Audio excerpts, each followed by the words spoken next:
मुझे बड़ा अफसोस से कहना पड़ता है कि हम अब उधर चले गए हैं कि मैं नहीं कह रहा, ये माइशत के एक्सपर्ट से आप पाकिस्तान में पूछ लें, बल्कि बाहर भी जो मजमून लिखे जा रहे हैं पाकिस्तान पे, फाइनेंशियल टाइम्स में अभी पाकिस्तान के ऊपर मजमून आया है, सारे अब एक बड़ा खौफनाक और ख़तरनाक पाकिस्तान की एक पिक्चर बता रहे हैं कि हम जा किधर रहे हैं। अब मैं सिर्फ आपको बताना चाहता हूं कि 2 दिनों में 33 रुपया गिरा है डॉलर के मुकाबले में, और इनके 9 महीने में 84 रुपया गिरा है डॉलर के मुकाबले में। ये क्यों गिरा है? पहले ये समझे कि रुपया क्यों गिर रहा है। रुपया इसलिए गिरा है कि हमारी तारीख में सबसे खतरनाक स्टेज पे हमारे फॉरेन करेंसी रिजर्व्स पहुंच गए हैं। आज हमारे जो फॉरेन करेंसी रिजर्व्स हैं वो 3.6 अरब डॉलर है। मैं सिर्फ आपको मुआवजे के लिए हिंदुस्तान के बताना चाहता हूं कि उनके मेरे ख्याल में 600 अरब डॉलर से ज्यादा रिजर्व्स हैं। तो हमारे आज 3.6 डॉलर पे रिजर्व्स आ गए।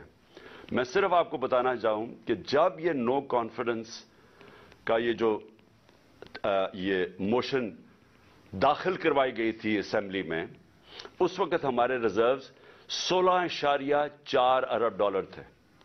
हम जब गवर्नमेंट में आए थे तो वो 8 और 9 अरब डॉलर के बीच में थे। हमने उनको उधर से उठा के तो 16.4 अरब डॉलर पे हमारे रिजर्व्स थे जब नो कॉन्फिडेंस दायर हुआ ये साजिश के तहत। तो जब उधर से 16.4 से आज पहुंच गए 3.6 पे, इससे क्या हुआ? रुपए पे प्रेशर पड़ना शुरू हो गया और रुपया गिरना शुरू हो गया। तो ये मैं आज आपको बताऊं कि हमारे दौर में ये बार बार कहते थे तबाही कर दी हमने, महंगाई की तबाही कर दी। उसके महंगाई के ऊपर मैं बाद में आता हूं, लेकिन रुपया गिर रहा है। और बड़ी वो इसाक डार वहां से स्टेटमेंट्स देता था लंदन में जिधर फरार हुआ था कि मैंने ये डॉलर कर दिया और मैं ये कर दूंगा, और आपको पता है आते साथ भी उसने फिर बढ़ के मारी। तो वो जो 84 रुपया गिरा है हमारा डॉलर के मुकाबले में सिर्फ 9 महीने में। अब इसका असरात क्या है? सबसे पहले तो इसके असरात ये हैं कि जो पाकिस्तान में रहने वाले हैं, जिनका जीना मरना पाकिस्तान में, जिनके रुपए में कमाते हैं, जो तनख्वाहदार हैं इस मुल्क के अंदर, उनके ऊपर अब क्या असर हुआ कि अगर उनके बैंक में पैसे पड़े हुए थे तो एकदम उनके रुपए की कीमत गिरनी शुरू हो गई। यानी जो रुपया खरीदता था उसमें अब वो कम चीजें खरीद सकेगा। लेकिन जिनके पैसे बाहर लंदन में और ऑफशोर अकाउंट्स में डॉलर्स में पड़े हुए हैं, जिन्होंने बड़ी मेहनत से चोरी करके पैसा मुल्क से बाहर लेके गए हैं, उनकी दौलत में इजाफा हो रहा है। पाकिस्तानियों की दौलत में कमी हो रही है, उनकी दौलत ऊपर जा रही है। और इसलिए मैं एक चीज बार बार कहता हूं, और मैं आज आप सबको यह कहना चाहता हूं, मेरी कौम गौर से मेरी बात सुन ले, कभी किसी पार्टी को वोट ना दो जिसकी लीडरशिप के पैसे मुल्क से बाहर पड़े। क्यों? क्योंकि अब इनको क्या फर्क पड़ रहा है मुझे बताएं। जो इस वक्त मुल्क के ऊपर मुसल्लत है ये जरदारी और शरीफ खानदान, इनको क्या नुकसान हो रहा है? इनके तो पैसे बाहर पड़े हैं। इनके तो हर यहां से जो पैसा चोरी करते थे हुंडी वाले से बाहर डॉलर्स में, और जब मंगवाना हो तो फिर किसी पापड़ वाले और चीनी वाले के नाम पे मंगवा लिया फेक अकाउंट्स पे, और वही जरदारी ने किया फेक अकाउंट्स में। ये तो पैसा अपना बाहर भेज देते हैं। लॉन्चों में इनके डॉलर्स बाहर जाते हैं, जहाज जाता था तो दुबई जाता था या बाहर चले जाते थे पैसे। इनके तो बाहर पैसे पड़े हैं। तो असर किसको हो रहा है? असर हमारी तरह के लोग जो अपना सब कुछ बेच के, जिन्होंने बाहर कमाई की थी। मैंने जब लंदन का अपना फ्लैट बेचा था तो मैं जब अपना रुपए में वो पाउंड्स को रुपए में लेके आया था तो 90 रुपए का एक पाउंड था, आज 300 रुपए का पाउंड है। तो हम जो इससे क्या होता है, लोग क्यों पाकिस्तान में पैसा लेके आए? लोग बाहर रखें। क्यों बैरून मुल्क पाकिस्तानी अब पाकिस्तान में पैसा लेके आए?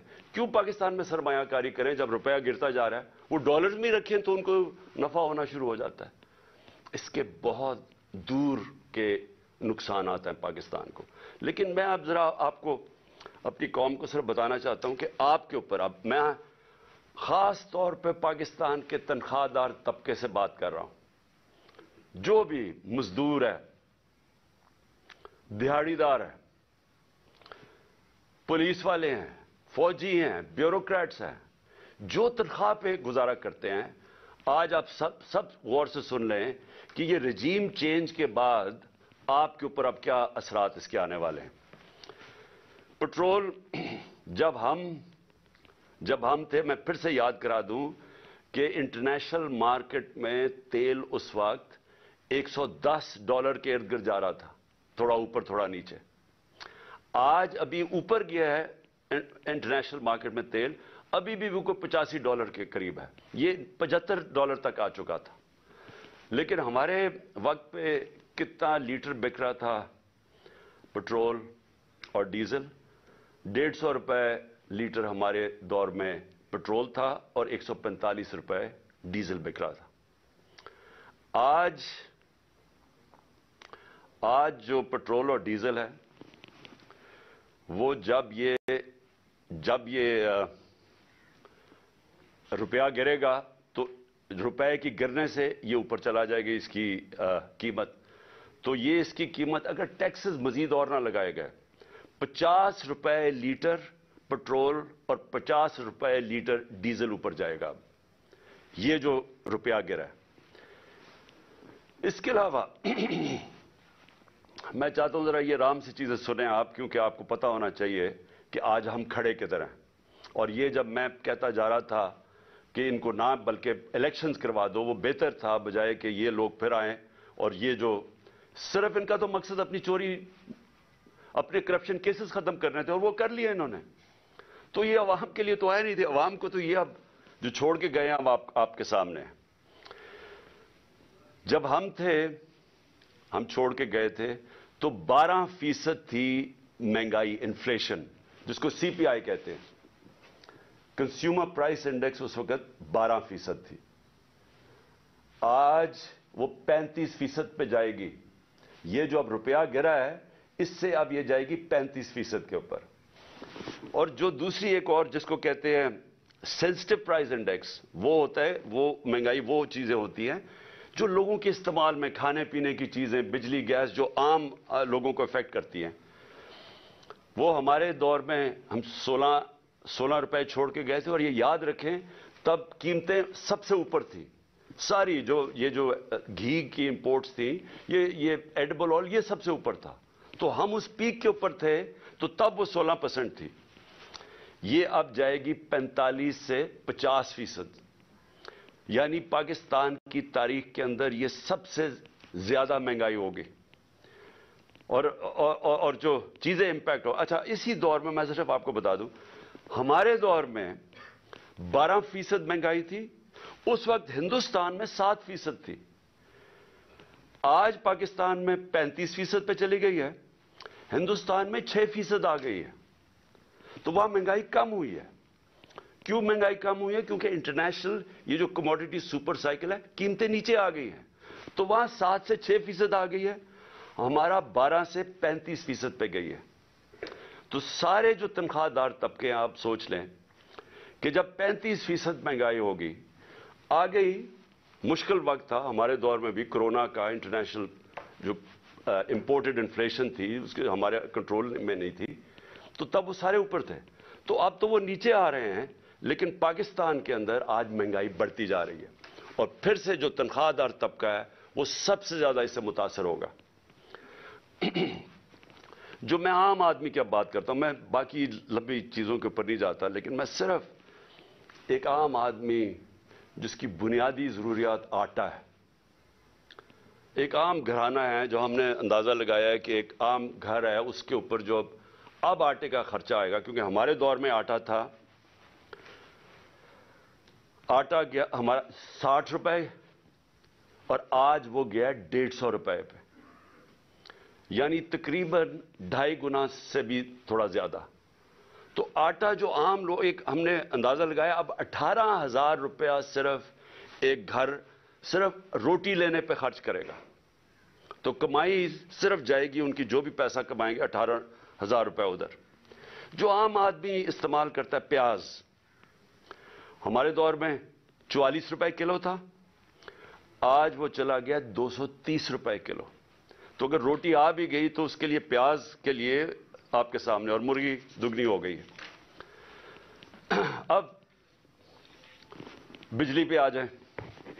देखिए बिजली जो है ना, ये आप समझ जाएं कि ये अब आ गई। जो बिजली के बिल हैं, लोग पहले से शोर मचा रहे थे, हमारे दौर में भी लोग शोर मचा रहे थे, क्योंकि बिजली सबको इफेक्ट करती है। तो हमारे 16 रुपए यूनिट बिजली थी तब, आज 36 रुपए यूनिट है। लेकिन अब इसके ये जो रुपए गिरने के बाद ये पहुंच जाएगी, इसमें 8 रुपए यूनिट मजीद इजाफा होगा। गैस 47% गैस की कीमतों में आप इजाफा होगा। और एक ये सोच रहे हैं, इनको कहा जा रहा है कि आप पिछली जुलाई से गैस की कीमतें वसूल करें, 47% बढ़ा के इनको वसूल करें।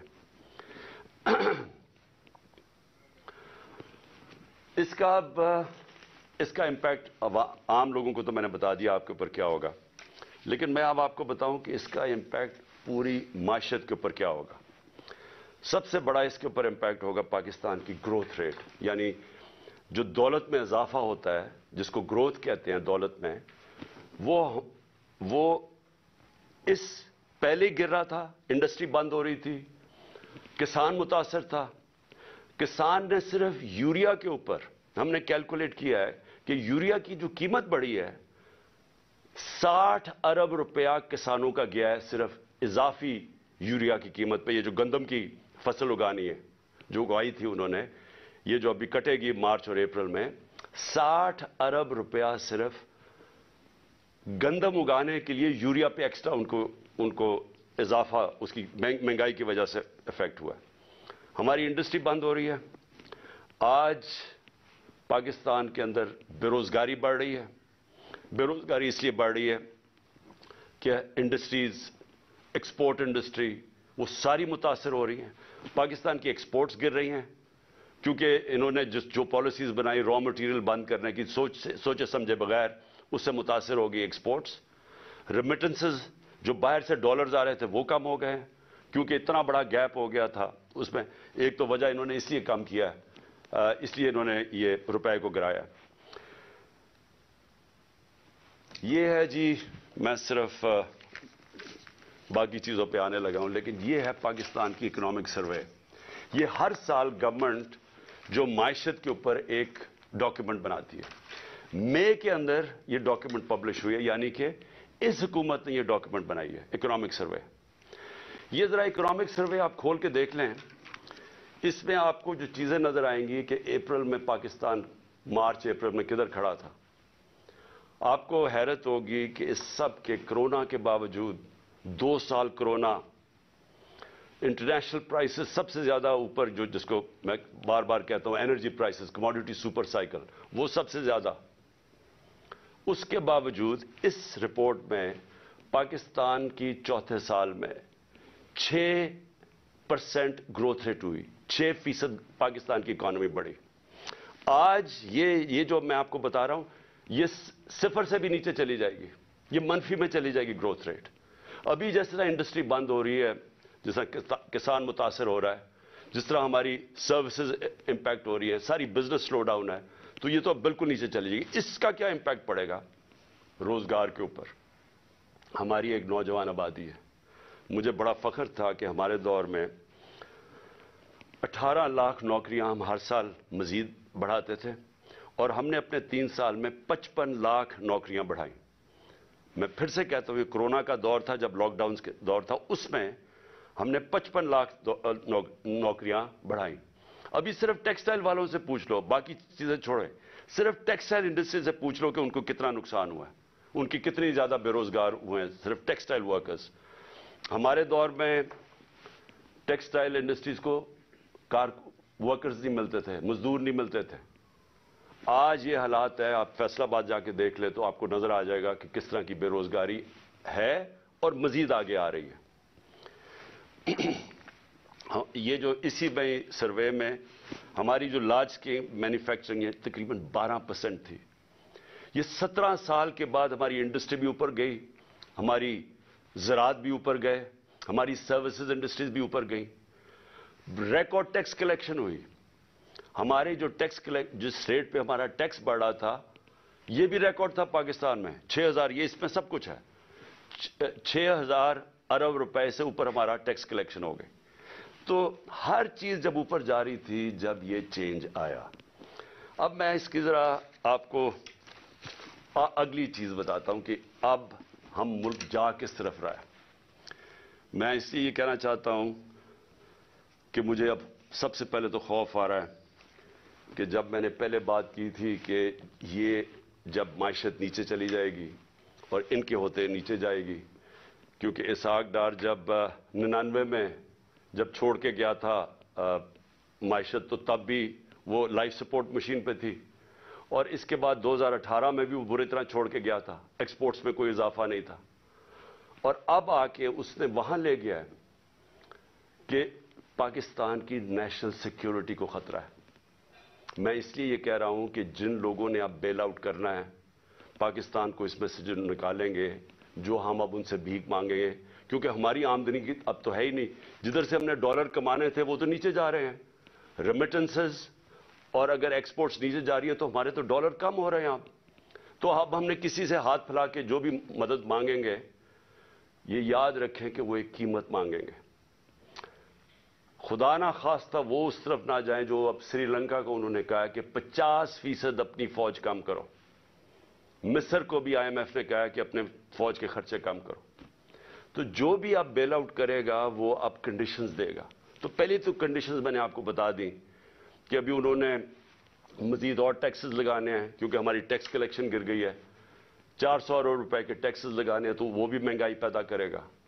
انہوں نے یہ جو پٹرول اور ڈیزل اور بجلی کی قیمتیں بڑھانی ہیں تو وہ اور مہنگائی کرے گا. تو عام آدمی کو سارا کچھ افیکٹ کرے گا. لیکن سب سے زیادہ کہ یہ ملک ایک بڑا خواب پاکستان, اس کی سیکیورٹی کی ہر اس پاکستانی کو فکر ہے جس کا جینا مرنا اس ملک میں.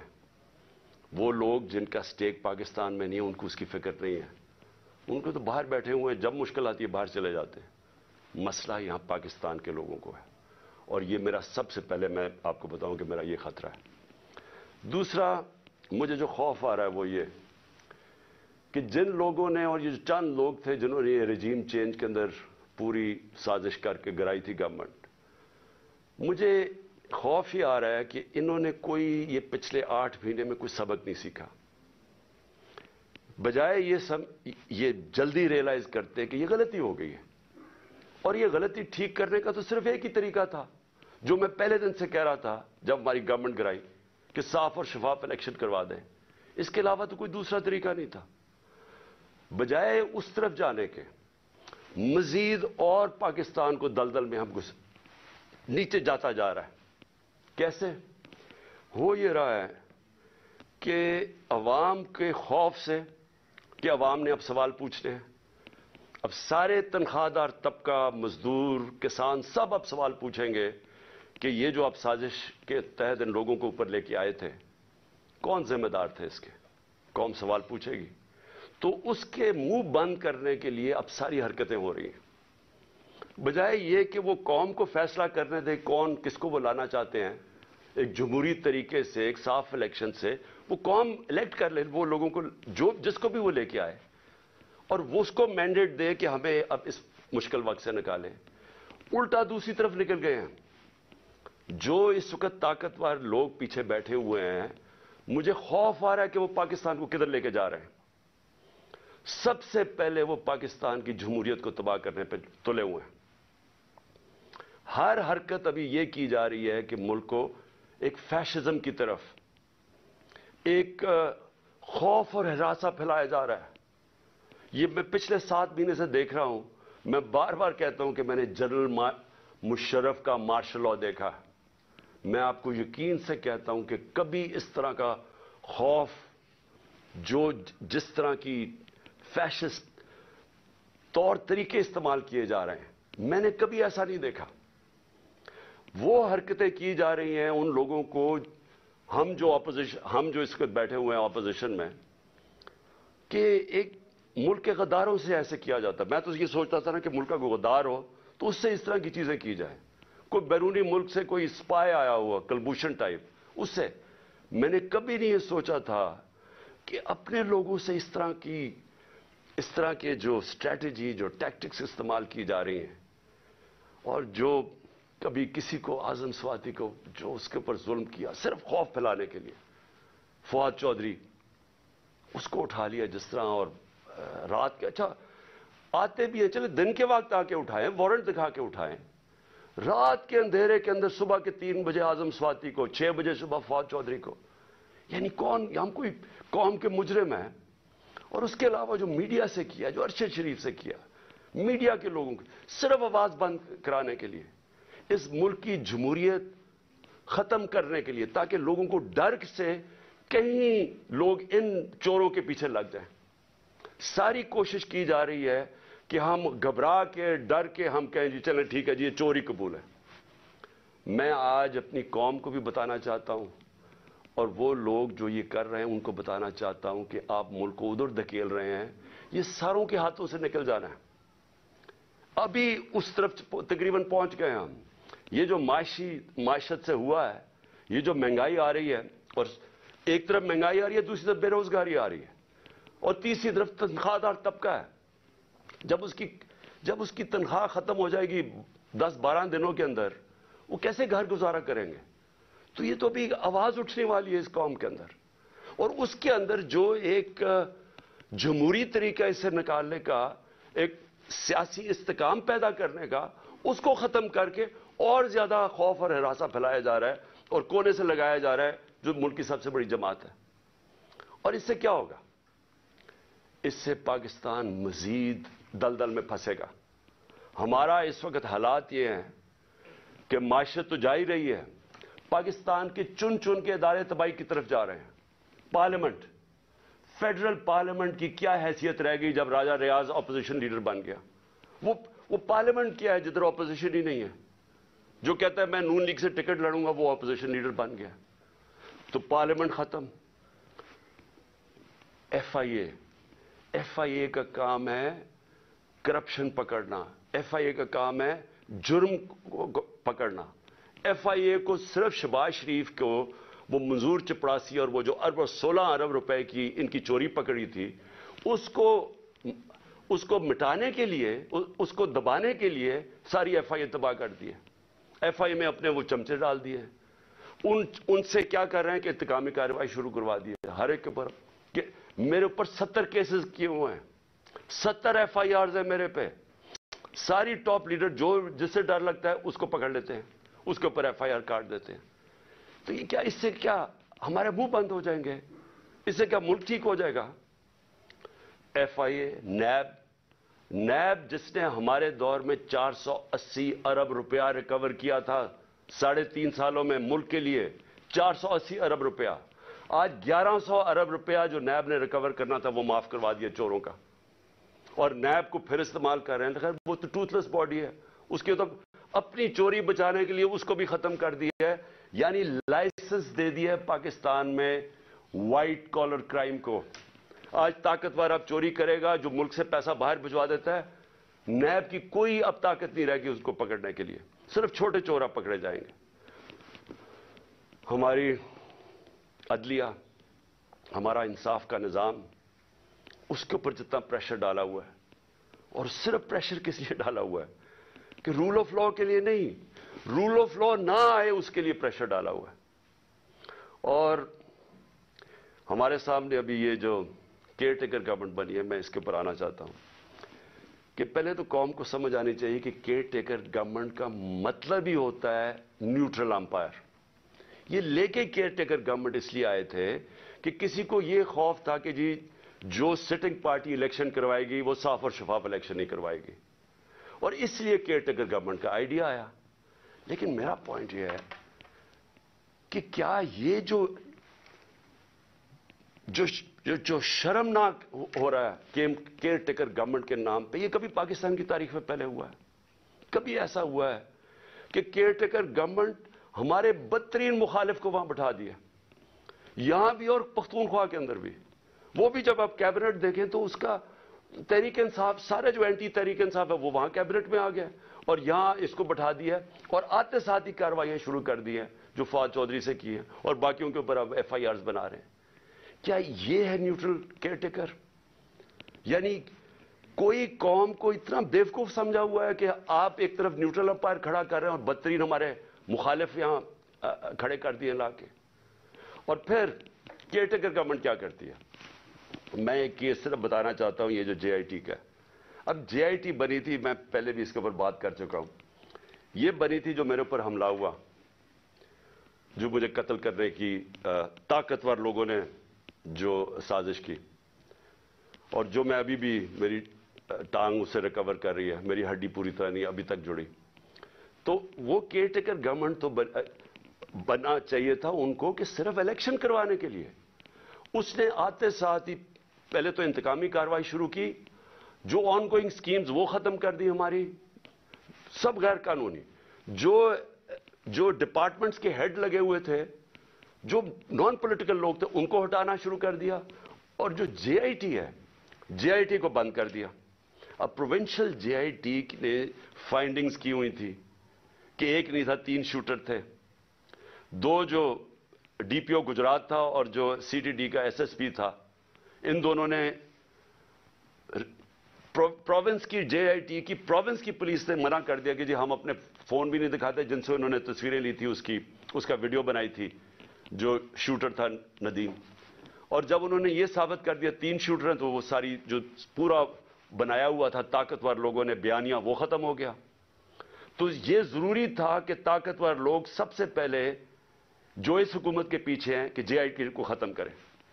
اب جے آئی ٹی کا جو انہوں نے ایک اینٹی کرپشن کا آدمی لے کے آئے، ندیم سرور، اس نے کیا کیا ہے، اس نے آتے ساتھ ہی سسپینڈ کر دیا جو انویسٹیگیٹنگ آفیسر تھا اور سارا جو جے آئی ٹی کا ریکارڈ ہے وہ سیل کر دیا. کس چیز کا ڈر ہے؟ میں یہ سوال پوچھتا ہوں کہ اگر کسی نے کوئی غلط کام نہیں کیا تو ان کو ڈر کس چیز کا ہے؟ آخر ایک سب سے بڑی پارٹی کے ہیڈ ایکس پرائم منسٹر کو قتل کرنے کی کوشش کی گئی ہے. یہ انویسٹیگیشن کیوں بند کی جا رہی ہے؟ آپ چیلنج کر سکتے ہیں بعد میں، جب جے آئی ٹی کا رزلٹ آئے تو عدالت میں پیش ہو رہا ہے، تو اس کے اوپر پوری دوسری طرف کی سائڈ کی آ سکتی ہے. لیکن انویسٹیگیشن کیوں بند کر رہے ہیں؟ کیوں اتنا خوف زدہ ہے؟ اور میں آج اپنی ساری قوم کو یہ بتانا چاہتا ہوں کہ دیکھیں، مجھے جب پہلی دفعہ پتا چلا جب ہماری گورنمنٹ ہٹائی گئی، تو مجھے پتا چلا کہ مجھے قتل کرنے کی سازش ہوئی ہے. میں نے ویڈیو بنا کے باہر بھیج دی. 4 لوگ تھے بند کمروں جنہوں نے فیصلہ کیا مجھے قتل کرنے کا، اور میں نے بتا دیا اور پبلک جلسے میں بتایا کہ یہ میں نے کر دیا اور اگر مجھے کچھ ہوگا تو یہ ویڈیو ریلیز ہو جائے گی. اس کی وجہ سے وہ پیچھے ہٹ گئے. اگلا انہوں نے پلان بی بنایا، دینی انتہا پسند کے نام پہ مجھے قتل کیا جائے. وہ بھی مجھے پتا چل گیا. میں نے تب جا کے 2 پبلک جلسوں کے اندر بتایا کہ یہ کرنے لگے ہیں. پہلے انہوں نے ویڈیو بنائی، پھر میرے اوپر پوری سازش کی، پوری کیمپین بنائی کہ جی اس نے توہین کر دیا مذہب کی. وہ پوری سازش چلی اور اس کے بعد میں نے پہلے بتایا اور پھر انہوں نے تقریباً کامیاب ہو گئے تھے. تو اللہ کا کرم ہے، بچانے والا، زندگی دینے والا. اب یہ تیسرا پلان سی بنا ہے. آصف زرداری اس کے پیچھے ہے. کرپشن کا پیسہ اس کے پاس بے تحاشا ہے. سندھ حکومت سے یہ باقاعدہ، سندھ حکومت سے جو پیسہ لوٹتا ہے وہ یا الیکشن کے اوپر لگا دیتا ہے یا سینٹ کے الیکشن میں ایم پیز کو خریدنے پہ لگا دیتا ہے. جو بھی الیکشن آزاد کشمیر کا، گلگت بلتستان، بے تحاشا پیسہ پھینکتا ہے کیونکہ چوری کا پیسہ ہے. یہ پیسہ اس نے لگایا ہے ایک دہشت گرد تنظیم کو، اس نے پیسہ دیا ہے. سہولت کار اس میں طاقتور ایجنسی کے لوگ ہیں جو یہ مل کے 3 طرف یہ فیصلہ ہوا ہے اور انہوں نے یہ اگلی واردات کرنی ہے. میں آج اپنی قوم کو بتا رہا ہوں اور میں اس لیے بتا رہا ہوں کہ میں جو نام میں نے دیے ہیں وہی نام وہ بھی آئیں گے اور آصف زرداری کے علاوہ. تو میں اس لیے یہ کر رہا ہوں کہ जिंदगी मौत तो अल्लाह के हाथ में है। मैंने तो निकलना है, जैसे मैं ठीक होऊंगा। मैंने तो अब इलेक्शन कैंपेन पे निकल जाऊंगा, नहीं तो वैसे कैंपेन पे निकलूंगा। लेकिन मैं तो बंद में नहीं होऊंगा, लेकिन मुझे कुछ हुआ तो सारी कौम को पता होना चाहिए कि कौन लोग थे जिन्होंने ये करवाया, ताकि मेरी कौम इनको माफ ना करे, ये एंजॉय ना कर सके उसके बाद जिंदगी। तो मैं इसलिए इनके नाम लिखे। लेकिन मैं और अब आखिर में जो चीज कहना चाहता हूं, ये देखिए इस वक्त जो सबसे ये जो फैशिज्म, जमहूरियत की तबाही, पार्लियामेंट की तबाही, इदारों की तबाही, सिर्फ एक मकसद के लिए कि इनकी चोरी छुप जाए, इन चोरों की, और किसी तरह इमरान खान और तहरीक इंसाफ को हराया जाए या इमरान खान को रास्ते से हटाया जाए। तो ये सब कुछ इस मुल्क को तबाही की तरफ धकेल रहे हैं एक ही वजह से। खौफ ये है कि कहीं पता ना चल जाए कि जो असल साजिश की, ये जिन लोगों ने ये जो सब कुछ किया है, वो उसको बचाने के लिए अब ये सारी एक गलती करके बजाय वो गलती ठीक करें, मजीद और गलतियां होती जा रही हैं। मैं जो आखिर में अपनी अदलिया से और अपनी आवाम से दो चीजें कहना चाहता हूं। अपनी अदलिया से, सारी कौम आपकी तरफ देख रही है। ये पाकिस्तान के डिफाइनिंग मोमेंट्स हैं। ये वो एक कौम की तारीख में फैसला कुन वक्त आ जाता है जब हर कोई बेनकाब हो जाता है। ये 8-9 महीने के अंदर बहुत लोग बेनकाब हुए। वो लोग जो सहाफत में थे, जो इदारों में बैठे हुए थे, सियासतदान, सब बेनकाब हो गए। सबसे पहले तो ये शुक्र है कौम को पता चल गया कि इसहाक डार और शहबाज शरीफ, वो पंजाब स्पीड असल में क्या थी वो इश्तिहारों में थी, और इसहाक डार कितना बड़ा जीनियस वो सबको पता चल गया। लेकिन इस वक्त ये अदलिया का बहुत बड़ा इम्तिहान है। हम सब आपकी तरफ देख रहे हैं। ये टाइम है आपको इस मुल्क की जमहूरियत और हमारे फंडामेंटल राइट्स को बचाना। जिस तरह की केयरटेकर गवर्नमेंट बनाई गई है, ये तौहीन है इस कौम की, ये हमारी आइन की तौहीन है। यानी ऐसे लोगों को बैठा दिए लाके, ये कैसे न्यूट्रल हो गए जो आपके बदतरीन दुश्मनों को ऊपर लाके बैठा दिया, और फिर इलेक्शन नहीं हो रहा है। आइन बड़ा क्लियर है कि 90 दिन में इलेक्शन होने हैं, इसमें कोई गुंजाइश नहीं, और जो नहीं करवाता आर्टिकल 6, ये सीधा सीधा है। तो इस स्टेज के ऊपर ये गवर्नमेंट पूरी तरह कोशिश कर रही है कि इलेक्शन ना हो। इनको कोई फिक्र नहीं है जमहूरियत और आइन की, इनको सिर्फ पड़ी हुई है कि इनकी किसी तरह डरे हुए इलेक्शन से, अवाम से डरे हुए हैं, और उनसे बचने के लिए इनको कोई फिक्र नहीं है कि अवाम कि मैंडेट क्या होता है, इनको कोई फिक्र नहीं है कि आइन क्या होता है, रूल ऑफ लॉ क्या होता है, इनको कोई फिक्र नहीं है। पैसा बचाना है इन्होंने, और इन्होंने, मैं आज आपको कह रहा हूं, जैसे ही मुश्किल वक्त आ गया बाहर भाग जाएंगे मुल्क से, क्योंकि इनके स्टेक्स पाकिस्तान में नहीं है। तो जिनके स्टेक्स पाकिस्तान में हैं, मैं अपनी अदलिया से कहना चाहता हूं कि हम आपकी तरफ देख रहे हैं। दोनों मुल्क के आइन को भी प्रोटेक्ट करें, हमारे फंडामेंटल राइट्स को प्रोटेक्ट करें। अगर आप इस वक्त नहीं करेंगे तो ये डिसेंड हो रहा है, तकरीबन बनाना रिपब्लिक की तरफ चला गया। जो जिस तरह की 7 महीने में मैंने पाकिस्तान में हरकतें देखी, बनाना रिपब्लिक की तरफ तकरीबन पहुंच गया। और दूसरा, मैं अपनी आवाम को कहना चाहता हूं कि देखें, आपके लिए ये अब एक फाइनल आज़ादी की जंग है, हकीकी आज़ादी की। इस वक्त खौफ फैलाया जा रहा है कि जी फलाने को पकड़ लेंगे, ये पकड़ लेंगे, जो भी कर देंगे। देखिए, ये जो खौफ की गुलामी है, ये बदतरीन गुलामी है। सारे दुनिया के फिरौन जो आए हैं, वो खौफ की वजह से लोगों को गुलाम बनाते थे, और जब भी खौफ का बुत टूटता था लोग आजाद हो जाते थे। लेकिन लोगों को जद्दोजहद करनी पड़ती है, घर बैठे बैठे आजादी नहीं मिलती। आपको सबको तैयार होना पड़ेगा जद्दोजहद करने का। मैं आपको अपनी तरफ से बता दूं कि जब तक मैं जिंदा हूं, मैं इस सिस्टम का, करप्ट सिस्टम का, इन चोरों का, जो भी मुझे गुलाम बनाने की कोशिश करेगा, मैं अपने मुल्क की और अपनी आज़ादी के लिए लड़ूंगा, आखिरी सांस और आखिरी गेंद तक लड़ूंगा। लेकिन मैं अपनी कौम को आज कहना चाहता हूं कि देखें, तारीख के अंदर ये कभी कभी ऐसे वक्त आते हैं कि आप अपने आप को आज़ाद कर लें। आप अगर इस वक्त चुप करके बैठ गए, और जिस तरह का ये जुल्म का निज़ाम बनता जा रहा है और मजीद जुल्म बढ़ते जाएंगे, जिस तरह टाइम गुजरेगा, इन्होंने और ज्यादा जुल्म के जरिए आपको गुलाम बनाना है। जिस तरह आप अपनी आजादी के लिए और अपने हकूक के लिए खड़े होते जाएंगे, अल्लाह की मदद आपके ऊपर आएगी। जहाद है ही इंसाफ के लिए जद्दोजहद करना, इसको जहाद कहते हैं, और ये अल्लाह ने हमारे पे सब पे फर्ज किया है।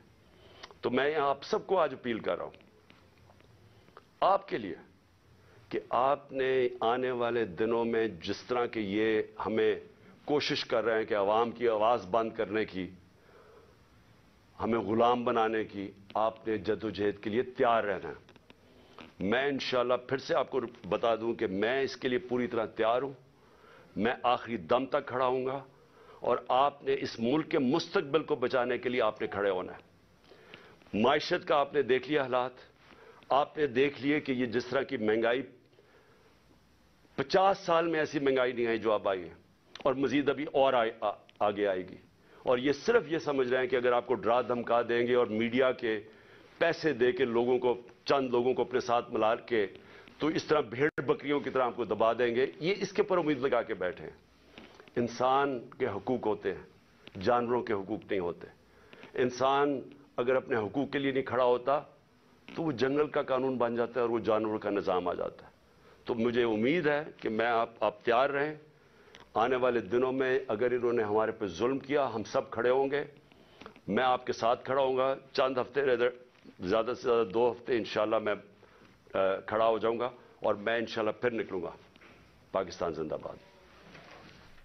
चेयरमैन तहरीक-ए-इंसाफ इमरान खान ने एक बार फिर ऐलान किया है कि वो निकलेंगे। साथ ही उन्होंने अदलिया से अपील की, अवाम से अपील की कि वो उनका साथ दें।